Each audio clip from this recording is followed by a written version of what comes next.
Buongiorno e benvenuti a Cosa c'è di nuovo, notizie dal web e non solo di oggi sabato 19 novembre.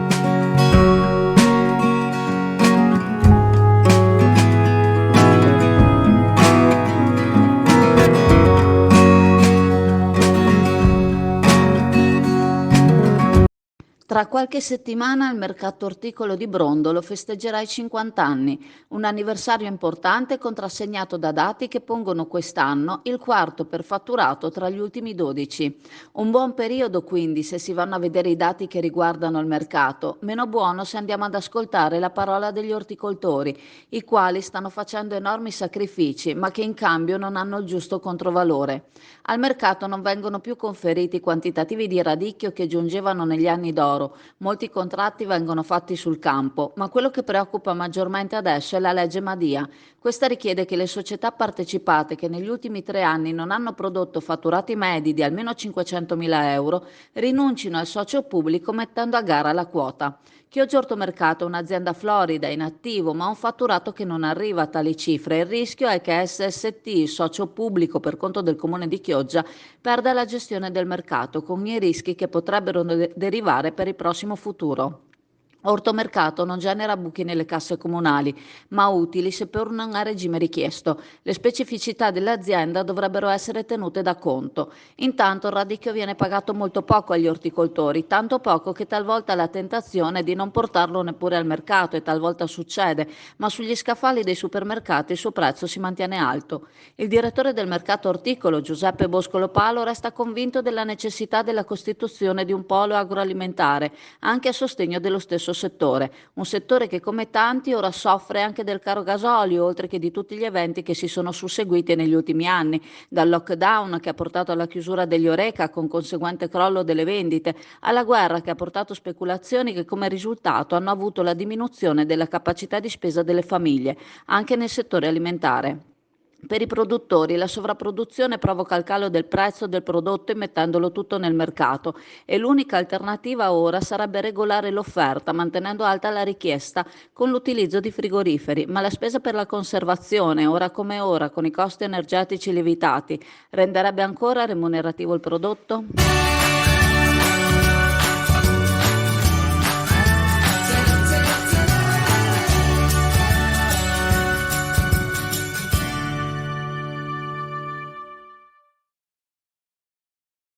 Penso che tutti noi siamo stati bersagliati da telefonate, io tra l'altro 5 minuti fa, di chiamate, di suonate, gente che ti propone contratti, ma diciamo un conto è proporre dei contratti di energia elettrica o di gas, quello che è, altro conto invece è fare delle tecniche furbesche al limite della truffa, spacciandosi per qualcosa che non sono e non essendo chiari nell'approccio.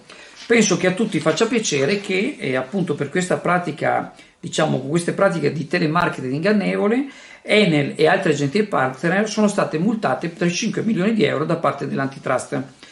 In estrema sintesi, queste agenzie, subagenzie e singoli agenti hanno fatto largo uso di messaggi preregistrati che invitavano gli utenti più deboli, quelli del mercato tutelato, a firmare nuovi contratti di fornitura, facendo però loro credere che fosse obbligatorio, che il passaggio generalizzato al mercato libero fosse imminente.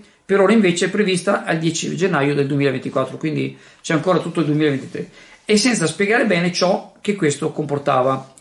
Enel a sua volta non avrebbe controllato la correttezza dei comportamenti dei suoi partner e per questo si è beccata la fetta più grossa della multa, che è di 3 milioni e mezzo.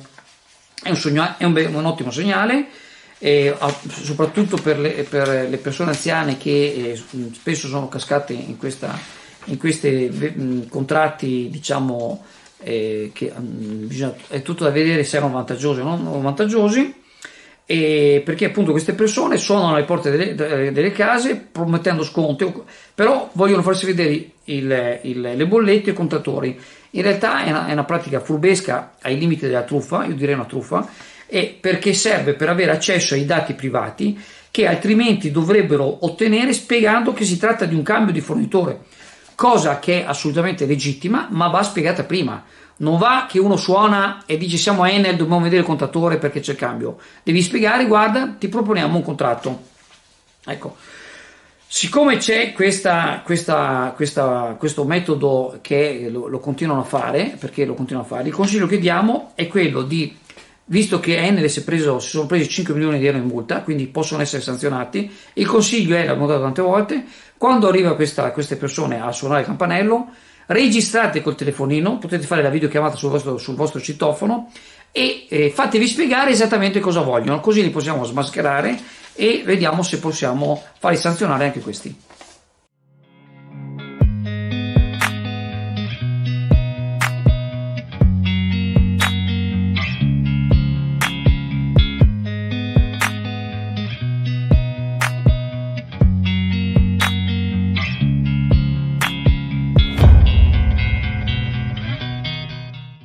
Nelle date del 10 e 17 novembre scorsi, sotto il coordinamento del reparto operativo Nono Centro Secondario di Soccorso Marittimo della Direzione Marittima del Veneto, si è svolta l'esercitazione annuale complessa in mare presso l'impianto offshore di rigassificazione GNL, a circa 9 miglia e mezza nautiche al traverso della foce del Po di Levante. Scopo dell'esercitazione era quello di testare le procedure tecnico-operative di intervento in mare e le procedure coordinate della Capitaneria di Porto di Chioggia e del Comando Provinciale dei Vigili del Fuoco di Rovigo, nell'ipotesi di un importante incidente presso la struttura. L'esercitazione ha visto il più ampio coinvolgimento di autorità, enti e comandi. La stessa si è svolta in 2 tranche, quella del 17 con un gran spiegamento di forze navali. Per l'esercitazione è stata simulata la sovraesposizione di diverse emergenze in contemporanea, perdita di GNL da uno dei bracci di carico durante la discarica della gasiera all'ormeggio e contestuale incendio in prossimità del punto d'ormeggio della nave metaniera al terminal offshore, evacuazione in mare del personale anche tramite mezzi di salvataggio, evacuazione medica, medevac, navale o aeronautica di persona ustionata bisognosa di trasporto in codice rosso all'ospedale dal terminal, persona dispersa a seguito di caduta in mare dalla piattaforma, sversamento di idrocarburi in mare. Nel corso delle operazioni di bonifica ambientale sono state filate a mare panne d'altura e attivati 2 oil skimmer per il contenimento e recupero degli idrocarburi di superficie. L'esercitazione ha confermato gli standard operativi di intervento attesi, evidenziando la massima sinergia tra tutti i soggetti coinvolti.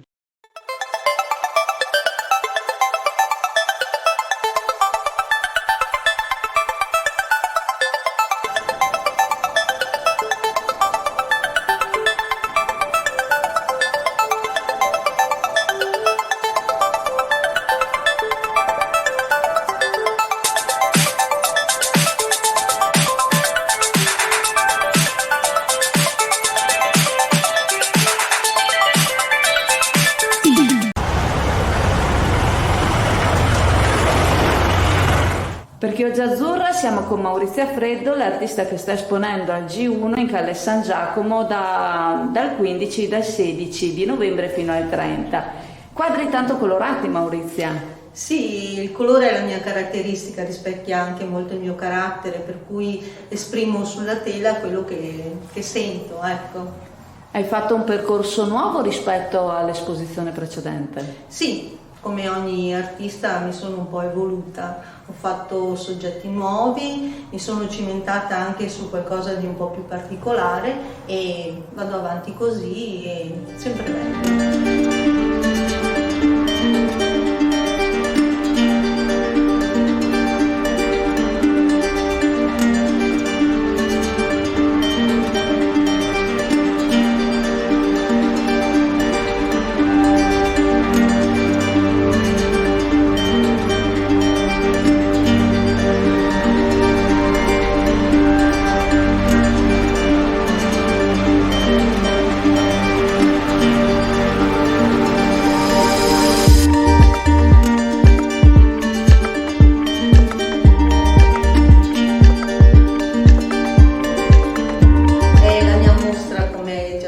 Sarà aperta fino al 30 di novembre, quindi invito tutte le persone che hanno voglia di farsi un giro nella galleria a venirmi a trovare e io sarò ben felice di accogliervi. Gli orari?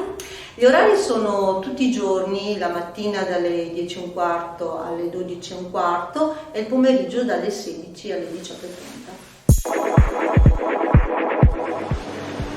Allora siamo alla pescheria della Camera. No, la novità è le ostriche. Praticamente c'è una nuova confezione, come potete vedere dall'immagine, costa 15 euro il chilo, sono una decina di ostriche, il prezzo è buono e sono veramente ottime. Una novità tecnologica, aprire le ostriche non è facilissimo, queste invece sono preparate, cioè praticamente hanno fatto un sistema in cui c'è una parte dell'ostrica che è stata già lavorata, c'è un prodotto organico, quindi assolutamente che non dà nessun problema, e all'interno di ogni confezione c'è un vero e proprio piccolo bisturi che, come potete vedere, rende facilissima l'apertura dell'ostica. Alla Galleria G1 in Calle San Giacomo a Chioggia, oltre ad esserci l'esposizione pittorica di Maurizia Freddo, c'è l'esposizione di presepi realizzati da Renzo Lombardo, artista locale conosciuto come Poci, che da ben 45 anni si dedica all'allestimento di presepi artistici che trovano ospitalità nella chiesa di San Giacomo e in quella all'Oratorio dei Salesiani.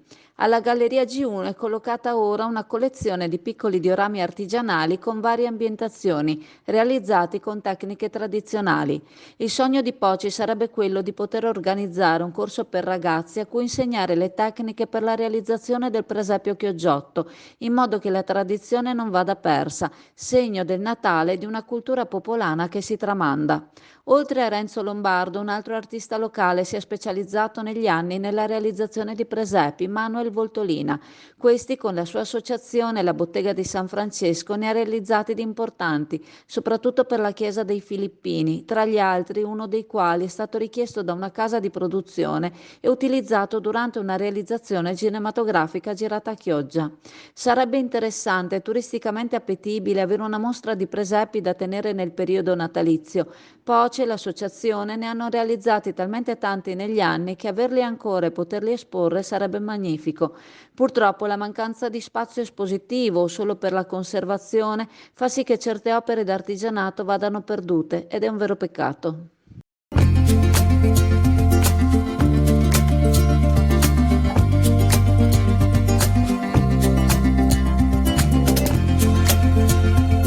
Alla libreria Pegaso a Borgo San Giovanni, Chioggia, il Natale arriva prima. Per tutto il mese di novembre una super promozione su quasi tutti gli articoli presenti in negozio.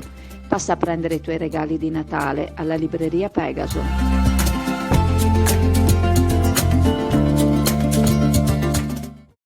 Come aveva già anticipato il sindaco Armelao durante la festa di San Martino, c'è già una programmazione per quanto riguarda gli eventi che avranno luogo per Natale e Capodanno nella nostra città, pensati con lo scopo di dare una valida scelta ai ragazzi per divertirsi nelle giornate di festa, senza essere costretti a prendere i propri mezzi e muoversi verso altre località più attrattive. Il tutto per mettere meno ragazzi possibili per le strade, togliendoli dai rischi che si possono correre mettendosi in auto, soprattutto per la notte di Capodanno. La notte di Capodanno la si potrà passare con Radio Company in Piazza Italia, corredata da uno spettacolo pirotecnico che si svolgerà in mare e che si potrà ammirare dalla stessa piazza guardando verso la storia. I fuochi sarebbero sparati non solo a distanza di sicurezza, ma distanti abbastanza da non dare fastidio agli animali di casa. A Chioggia, in Piazza Duomo, ci sarà la pista di pattinaggio sul ghiaccio per i piccoli ma anche per i grandi dal 3 dicembre al 22 gennaio e sarà proprio il 3 di dicembre il giorno in cui si darà ufficialmente il via al periodo di festa natalizio, con l'accensione dell'albero e delle luminarie. Altri eventi sono in programma, ma sarà data comunicazione nei prossimi giorni. Nonostante i problemi economici che vive ora il Comune, l'amministrazione e il sindaco in prima persona si sono impegnati per far rimanere a Chioggia i giovani, dandogli la possibilità di scegliere e non essere costretti a uscire da Chioggia per potersi divertire.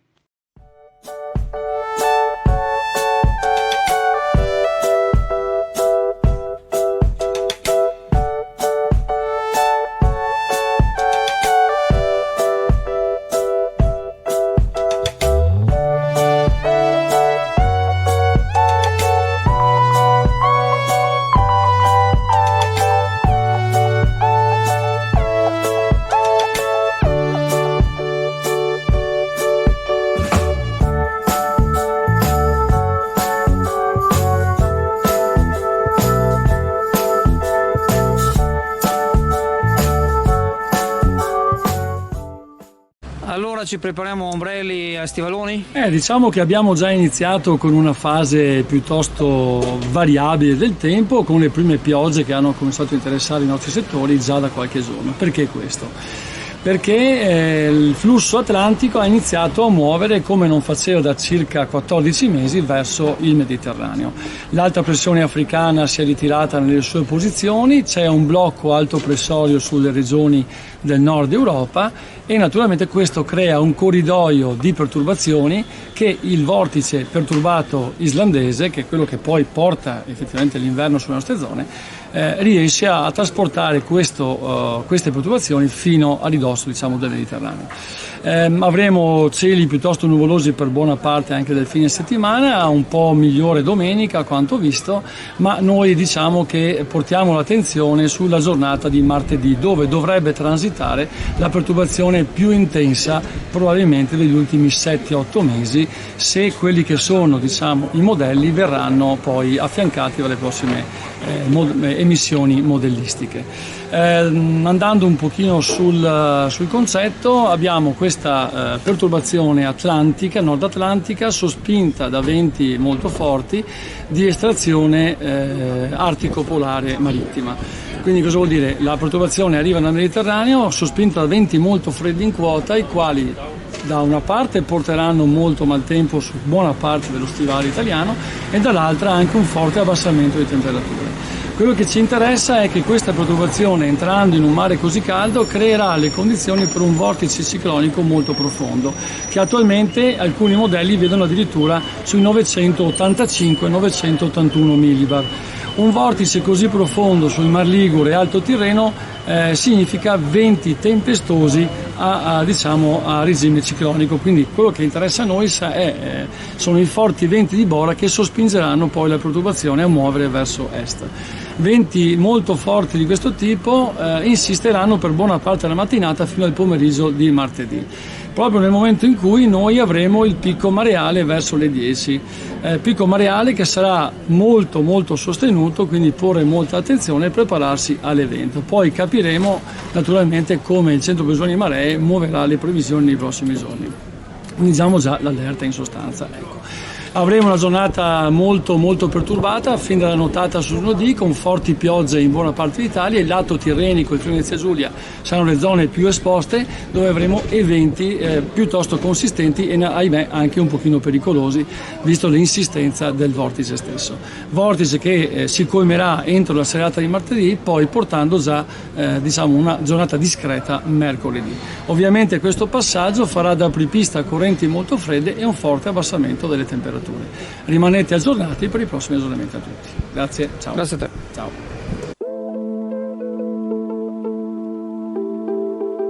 Anno nuovo, agenda nuova. Vieni a scegliere la tua agenda o il tuo calendario per il 2023 alla cartoleria Pegaso a Borgo San Giovanni a Chioggia.